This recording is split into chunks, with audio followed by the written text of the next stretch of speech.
dear student, welcome back to Eduala 2.0.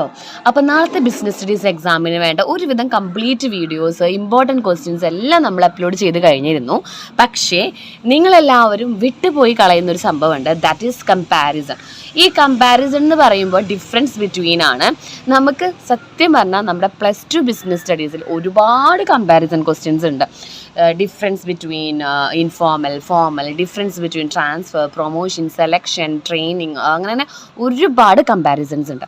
അതിൽ ഏറ്റവും important ആയിട്ടുള്ള ഒരു 6 കമ്പാരിസൺ ഡിഫറൻസ് ക്വസ്റ്റ്യൻ ആണ് നമ്മളിന്ന് ഡിസ്കസ് ചെയ്യാൻ പോകുന്നത്. ക്വസ്റ്റ്യൻസ് എഴുതിയിട്ട് പിന്നീട് മിസ് നിങ്ങൾക്ക് ടെക്സ്റ്റ് വൈസ് വെച്ച് കാണിച്ചു തരുന്നുണ്ട്.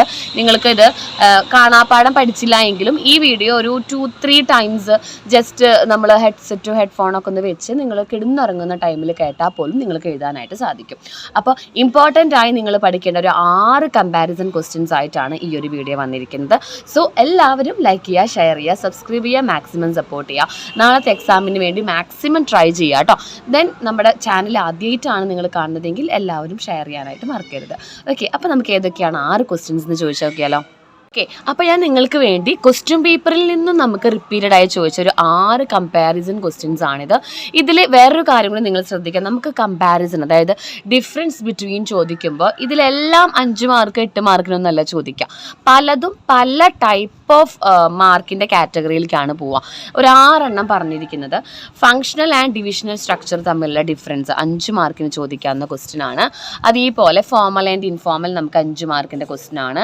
ഡെലിഗേഷൻ ആൻഡ് ഡീസെൻട്രലൈസേഷൻ നമുക്ക് 3 മാർക്കിൻ്റെയിലേക്ക് പോകാറുള്ളതാണ് കേട്ടോ, അല്ലെങ്കിൽ 4. റിക്രൂട്ട്മെൻറ്റ് സെലക്ഷൻ നമുക്ക് 4 mark 3 mark very short essay type ക്വസ്റ്റ്യൻസിലേക്ക് പോവാം. ഇൻഫോർമലും ഫോർമലും നമുക്ക് 5 മാർക്കിന് ചോദിക്കാവുന്ന ക്വസ്റ്റ്യൻ ആണ്. ട്രാൻസ്ഫർ ആൻഡ് പ്രൊമോഷൻ നമുക്ക് 4 മാർക്കിൻ്റെ ചോദ്യമാണ്. അപ്പോൾ ഇത്രയും ക്വസ്റ്റ്യൻസ് ആണ് നിങ്ങൾ ഡിഫറൻസ് ബിറ്റ്വീൻ ആയിട്ട് കമ്പാരിസൺ ആയിട്ട് പഠിക്കാനുള്ളത്. അപ്പോൾ നമുക്ക് ഓരോന്ന് എങ്ങനെയാണ് അതിൻ്റെ മലയാളം മീനിങ് ഒക്കെ വെച്ചിട്ട് ജസ്റ്റ് ഒന്ന് റിവൈസ് ചെയ്യുന്ന രീതിയിലൊന്ന് മിസ് പറഞ്ഞുതരാം. ആദ്യമായിട്ട് നമ്മൾ നോക്കാനായിട്ട് പോകുന്നത് ഫങ്ഷണൽ ആൻഡ് ഡിവിഷണൽ സ്ട്രക്ചർ തമ്മിലുള്ള ഡിഫറൻസസ് ആണ്. അപ്പോൾ ഇത് ഓർഗനൈസിംഗ് എന്ന് പറഞ്ഞ ചാപ്റ്ററിലുള്ള ക്വസ്റ്റ്യൻ ആണ്. ഓർഗനൈസിംഗിൽ നമുക്ക് 2 types of structure of organisation ഉണ്ട്, that is functional structure and divisional structure. അപ്പോൾ അതിൽ ആവശ്യമുള്ള കാര്യങ്ങൾ മാത്രം ഒരു 5 പോയിന്റ് ആണ് നിങ്ങൾ പഠിക്കാനുള്ളത്. ഓക്കെ, അപ്പോൾ ടെക്സ്റ്റ് വൈസ് ആണ് മിസ് പഠിപ്പിച്ച് തരുന്നത്. അപ്പോൾ ആദ്യം നമ്മൾ ഇതിൻ്റെ ബേസ് എന്ന് പറയുന്ന സാധനം എഴുതിയില്ലെങ്കിലും നമുക്ക് അത്ര വലിയ ഇഷ്യൂസ് വരാറില്ല. അപ്പോൾ ഫങ്ഷണൽ ആൻഡ് ഡിവിഷണൽ നമ്മൾ കമ്പാരിസൺ എഴുതുമ്പോൾ ശ്രദ്ധിക്കേണ്ട മെയിൻ കാര്യം എന്താണെന്ന് വെച്ച് കഴിഞ്ഞാൽ നിങ്ങൾ മാക്സിമം ഇങ്ങനെ കോളം വരച്ചിട്ട് വേണം ചെയ്യാൻ, എങ്കിൽ മാത്രമേ അത് കമ്പാരിസൺ ക്വസ്റ്റ്യനിലേക്ക് പോവുള്ളൂ. അല്ലാതെ നിങ്ങൾ എക്സ്പ്ലെയിൻ ചെയ്ത് 2 പാരഗ്രാഫായി തിരിച്ചാൽ അതിന് നമുക്ക് അതിൻ്റേതായൊരു ഫുൾ മാർക്ക് കിട്ടില്ല. കാരണം പ്രസൻറ്റേഷനാണ് മാർക്ക്. ഡിഫറൻസ് ബിറ്റ്വീൻ അല്ലെങ്കിൽ കമ്പയർ ബിറ്റ്വീൻ എന്നൊക്കെ ചോദിച്ചാൽ ഞങ്ങൾ 2 കാറ്റഗറി ആയിട്ട് തിരിച്ചോളൂ കേട്ടോ. ഫങ്ഷണൽ സ്ട്രക്ചർ എന്ന് വെച്ചാൽ ഇത് ബേസ്ഡ് ഓൺ ഫംഗ്ഷൻ ആയിട്ടാണ് തിരിക്കുന്നത്. ഡിവിഷണൽ സ്ട്രക്ചർ എന്ന് വെച്ചാൽ ഇത് ബേസ്ഡ് ഓൺ പ്രോഡക്റ്റ് ലൈൻസ് ആണ്. അത് പ്രോഡക്റ്റ് ലൈൻ വെച്ചിട്ടാണ് ഇവിടെ ഡിവിഷനായിട്ട് തിരിക്കുക. ഇത് ഫങ്ഷണൽ സ്പെഷ്യലൈസേഷൻ ചെയ്യുന്നു, ഇത് പ്രൊഡക്റ്റിനാണ് സ്പെഷ്യലൈസേഷൻ ചെയ്യുന്നത്. അപ്പോൾ നിങ്ങൾക്ക് ഇവിടെ specialised by functions or specialised by പ്രൊഡക്റ്റിന് എഴുതാം, ഇതുപോലെ ബേസ് എഴുതാത്ത കുട്ടികൾക്ക്. Then difficult to fix on a department, difficult ആണ് റെസ്പോൺസിബിലിറ്റി, ഇവിടെ ഈസി റെസ്പോൺസിബിലിറ്റി ആണ്. മാനേജറൽ ഡെവലപ്മെൻറ്റ് ഡിഫിക്കൽട്ട് ആണ്, ഈസി ആണ്. അപ്പോൾ നിങ്ങൾക്ക് എളുപ്പമുള്ള ഒരു 4-5 എണ്ണം വേണം മെയിനായിട്ട് പഠിക്കാനായിട്ട്. ദെൻ കോസ്റ്റ് ഇവിടെ എക്കണോമിക്കലാണ്, ഇൻക്രീസ് ഇൻ കോസ്റ്റ് കൂടെ പ്രൊഡക്റ്റ് ലൈന് കൂടുമ്പോഴാണ്. കോർഡിനേഷൻ നമുക്ക് ഡിഫിക്കൽട്ട് എവിടെ വരിക, ഫങ്ഷണൽ സ്ട്രക്ചറിലാണ് ഡിഫിക്കൽട്ട് വരിക, മറ്റോട്ട് നമുക്ക് എളുപ്പമായിരിക്കും. ഇങ്ങനെ ഒരു 4-5 എണ്ണം ഡിവിഷണലും ഫംഗ്ഷനും തമ്മിലുള്ള ഡിഫറൻസ് ജസ്റ്റ് ഒന്ന് മനസ്സിൽ വെക്കുക കേട്ടോ. അപ്പോൾ ഡിഫറൻസ് ചോദിച്ചാൽ നമുക്ക് എഴുതാൻ കിട്ടും. ദെൻ നെക്സ്റ്റ് ആണ് ഫോർമൽ ആൻഡ് ഇൻഫോർമൽ ഓർഗനൈസേഷൻ ആണ്. സെയിം ചാപ്റ്റർ തന്നെയാണ്. നമുക്ക് 5 മാർക്കിലേക്ക് പോകാവുന്ന ക്വസ്റ്റ്യൻ തന്നെയാണ് ഇത്.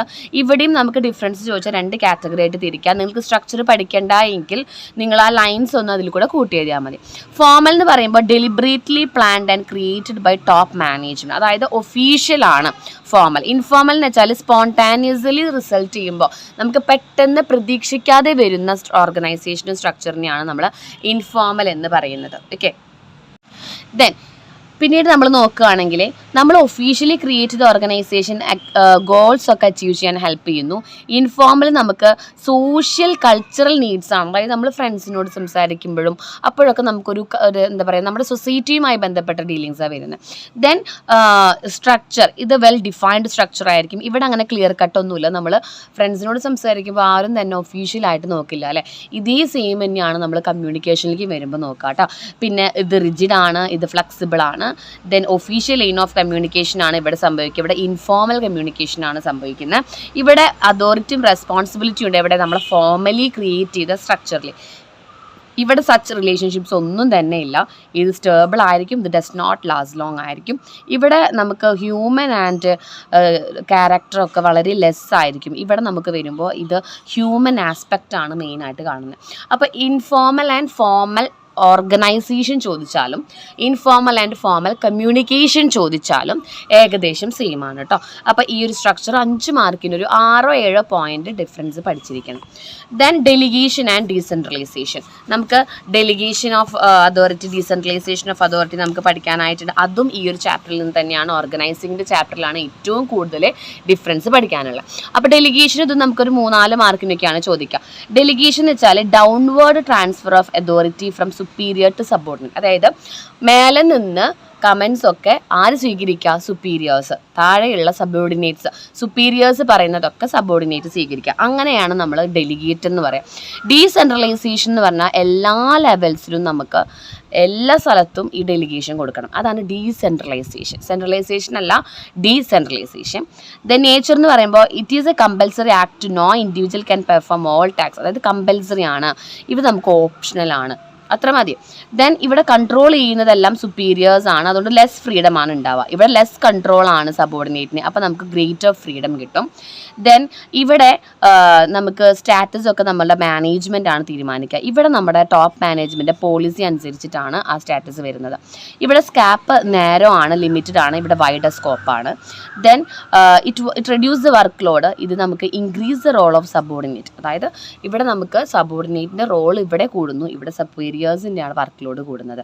അപ്പോൾ ഇതിലൊരു 5 എണ്ണം മെയിനായിട്ട് പഠിക്കാനായിട്ട് ശ്രമിക്കുക കേട്ടോ. ദെൻ അടുത്ത ഡിഫറൻസ് എന്ന് പറയുന്നത് റിക്രൂട്ട്മെൻറ്റും സെലക്ഷനും തമ്മിലുള്ളതാണ്. അത് നമുക്ക് സ്റ്റാഫിങ്ങിൻ്റെ ചാപ്റ്ററിലാണ് വരുന്നത്.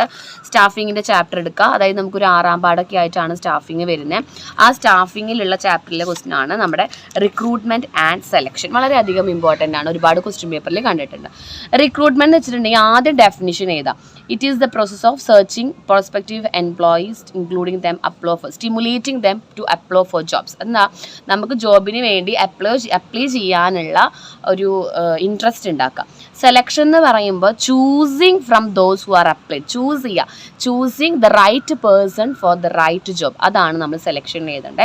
ഇതൊരു പോസിറ്റീവ് പ്രോസസ്സാണ്, ഇതൊരു നെഗറ്റീവ് പ്രോസസ്സാണ്.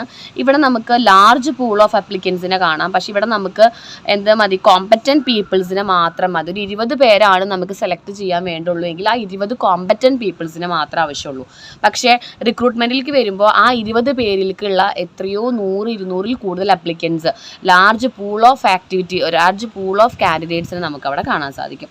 ഇതൊരു സിമ്പിൾ പ്രോസസ്സാണ്, ഇത് കോംപ്ലക്സ് ആണ്. ഇതുകൊണ്ട് കോംപ്ലക്സ് എന്ന് പറയുന്ന സെലക്ഷനിൽ ഒരുപാട് സ്റ്റെപ്സുകളുണ്ട്. നമുക്കറിയാം സെലക്ഷൻ്റെ സ്റ്റെപ്പുകൾ അല്ല. അപ്പോൾ ഇത് വളരെയധികം ഇമ്പോർട്ടൻ്റ് ആണ്. 4 മാർക്കിൽ നോക്കുക കേട്ടോ. Then formal and informal communication. ഇത് നമ്മുടെ കമ്മ്യൂണിക്കേഷൻ്റെ ചാപ്റ്റർ. കമ്മ്യൂണിക്കേഷൻ എന്ന് പറയുമ്പോൾ നമ്മുടെ ഡയറക്റ്റിങ്ങിൻ്റെ ചാപ്റ്ററിലാണ് കിടക്കുന്നത്. അവിടെ നമ്മൾ പറഞ്ഞതുപോലെ തന്നെയാണ് ഫോർമലും ഇൻഫോർമലും സെയിം തന്നെയാണ്. കമ്മ്യൂണിക്കേഷനിലേക്ക് വരുമ്പോൾ വേറെ വ്യത്യാസങ്ങളൊന്നും തന്നെ ഇല്ല. ഫ്രണ്ട്ലി ഏതാണെന്നൊക്കെ നോക്കിയാൽ മതി, നമുക്കൊന്ന് ഓടിച്ചു പോവാം. ഫോർമൽ ആൻഡ് ഇൻഫോർമലിലേക്ക് വരുമ്പോൾ ഇത് ഒഫീഷ്യൽ കമ്മ്യൂണിക്കേഷനാണ്. ഇത് വിത്തൗട്ട് എനി ഫോർമൽ, അതായത് കമ്മ്യൂണിക്കേഷൻ എന്ന് പറഞ്ഞാൽ വിത്തൗട്ട് ഫോളോയിങ് എനി ഫോർമലാണ്. ഇത് ഓർഗനൈസേഷണൽ ഗോൾ അച്ചീവ് ചെയ്യുന്നു, ഇവിടെ പേഴ്സണൽ നീഡ്സ് അച്ചീവ് ചെയ്യുന്നു.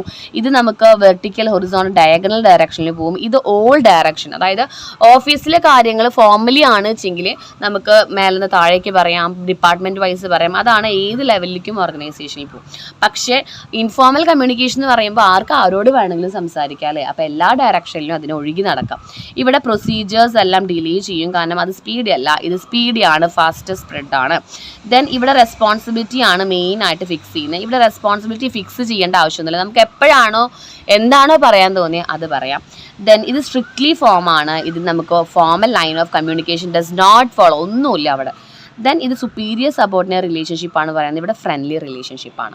അപ്പോൾ നിങ്ങളിത് ആലോചിച്ചാൽ മതി, ഫോർമലും ഇൻഫോർമലും. ഒരു ഫ്രണ്ട്ഷിപ്പ് ആണെങ്കിൽ ഇൻഫോർമൽ ആയിരിക്കും. ഒരു എന്താ പറയുക, ഒരു HOD അല്ലെങ്കിൽ സ്റ്റുഡൻറ്റ് HOD ഒക്കെ ആണെന്ന് വെച്ചെങ്കിൽ അവിടെ നമ്മൾ ഫോർമൽ കമ്മ്യൂണിക്കേഷൻ ആയിട്ടാണ് പറയുക. കമ്മ്യൂണിക്കേഷൻ മീൻസ് വാട്ട്, നമ്മുടെ എക്സ്പ്രസ് വേർഡ്സ് എല്ലാം പറയുന്നത് എങ്ങനെയാണ്, അതിൻ്റെ ഡിഫറെൻറ്റ് ടൈപ്സ് കേട്ടോ.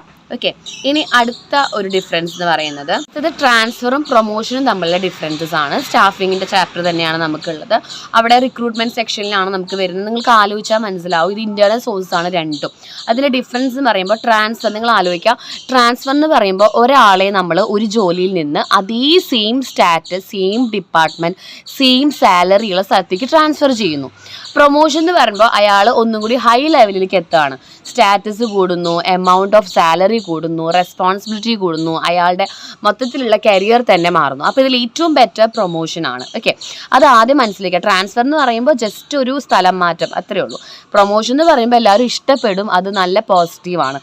ട്രാൻസ്ഫർ എന്ന് പറഞ്ഞാൽ shifting an employee from one job for or department shift to another. ഒന്നെങ്കിൽ ഒരു ഡിപ്പാർട്ട്മെന്റ് അടുത്ത ഡിപ്പാർട്ട്മെന്റിലേക്ക്, അല്ലെങ്കിൽ ഒരു എംപ്ലോയിയുടെ ഒരു ജോലിയിൽ നിന്ന് വേറൊരു ജോലിയിലേക്ക്. പ്രൊമോഷൻ എന്ന് പറയുമ്പോൾ ലോവർ പൊസിഷനിൽ നിന്ന് ഹയർ പൊസിഷനിലേക്ക് ഒരാളെ മാറ്റാണ്. ഇവിടെ ഒരു ജോബിൽ നിന്ന് ഒരു ഡിപ്പാർട്ട്മെന്റിലോ മാത്രം മാറ്റുന്നുള്ളൂ. ഇവിടെ ഒന്നും ചേഞ്ച് ആവുന്നില്ല, റെസ്പോൺസിബിലിറ്റി, സാലറി, സ്റ്റാറ്റസ് ഒന്നും ചേഞ്ച് ആവണില്ല. ഇവിടെ അയാൾക്ക് greater responsibility, more salary, higher status, better facilities എല്ലാം കിട്ടുന്നുണ്ട്. ഇത് do not increase the volume of employee. ഒരു ഓർഗനൈസേഷനിൽ ഉള്ള ആൾക്കാരെ തന്നെ അങ്ങോട്ടും ഇങ്ങോട്ടും മാറ്റാം. ഇവിടെയും സെയിം തന്നെയാണ്. കാരണം എന്താ, ഇത് രണ്ടും ഇന്റേണൽ സോഴ്സസ് ആണ്. ദെൻ ട്രാൻസ്ഫർ നമുക്ക് അപ്ലൈ ചെയ്യണമെങ്കിൽ ട്രെയിനിങ്ങോ ലേണിങ്ങോ ഉള്ള ഡിഫറെൻറ്റ് ജോബ്സ് കിട്ടാൻ വേണ്ടിയിട്ടാണ്. പ്രൊമോഷൻ ആണെങ്കിൽ നമുക്ക് മോട്ടിവേഷൻ ആണ്, ലോയൽറ്റി ആണ്, സാറ്റിസ്ഫാക്ഷൻ കിട്ടും എംപ്ലോയീസിന്. ഇവിടെ നമുക്ക് വെറുതെ ലേണിംഗ് സ്കില്ല് കൂട്ടാം, ട്രെയിനിങ് സ്കില്ല് കൂട്ടാം, ഡിപ്പാർട്ട്മെൻറ്റ് വൈസ് നമുക്ക് എന്തെങ്കിലും മാറ്റങ്ങൾ വരും എന്നേ ഉള്ളൂ. അല്ലാതെ വേറെ മോട്ടിവേഷൻസ് ഒന്നും അവിടെ കിട്ടുന്നില്ല. ദെൻ ഇതൊരു ഹൊറിസോണ്ടൽ മൂവ്മെൻ്റ് ആണ്, ഇതൊരു വെർട്ടിക്കൽ മൂവ്മെൻറ്റ്. ഹൊറിസോണ്ടൽ എന്ന് വെച്ചാൽ സെയിം, അതായത് ഇവിടെ നിന്ന് ഇങ്ങോട്ട് മാറ്റി. പക്ഷേ പ്രൊമോഷൻ എന്ന് പറയുമ്പോൾ ലോവസ്റ്റിൽ നിന്ന് ഹയസ്റ്റിലേക്ക്, അതാണ് വെർട്ടിക്കൽ, ഇത് ഹൊറിസോണ്ടൽ. ഓക്കെ, ഇത്രയും ഡിഫറൻസസ് ആണ് നിങ്ങൾ നാളത്തെ ബിസിനസ് സ്റ്റഡീസ് എക്സാമിന് മെയിനായിട്ട് നോക്കേണ്ടത്. ഇതിൽ ഞാൻ പറഞ്ഞല്ലോ 5 മാർക്കിനും 4 മാർക്കിനും ഒക്കെ നമുക്ക് ക്വസ്റ്റ്യൻസ് വരാറുണ്ട്. ഒരൊറ്റ ഡിഫറൻസ് പഠിക്കാതെ പോകുന്ന കുട്ടികൾ ഈ വീഡിയോ 2-3 വട്ടം കണ്ടു കഴിഞ്ഞാൽ ഇതിൽ ഏതെങ്കിലും ഒരു ഡിഫറൻസ് നമുക്ക് ഡെഫിനറ്റായിട്ട് പ്രതീക്ഷിക്കാവുന്നതാണ് കേട്ടോ. ഓക്കെ, അപ്പോൾ വീഡിയോ നിങ്ങൾക്ക് ഹെൽപ്ഫുൾ ആയി എന്ന് വിചാരിക്കുന്നു. വീഡിയോ ഹെൽപ്ഫുൾ ആയെങ്കിൽ ലൈക്ക് ചെയ്യുക, ഷെയർ ചെയ്യുക, സബ്സ്ക്രൈബ് ചെയ്യുക, മാക്സിമം സപ്പോർട്ട് ചെയ്യുക. Okay, thank you.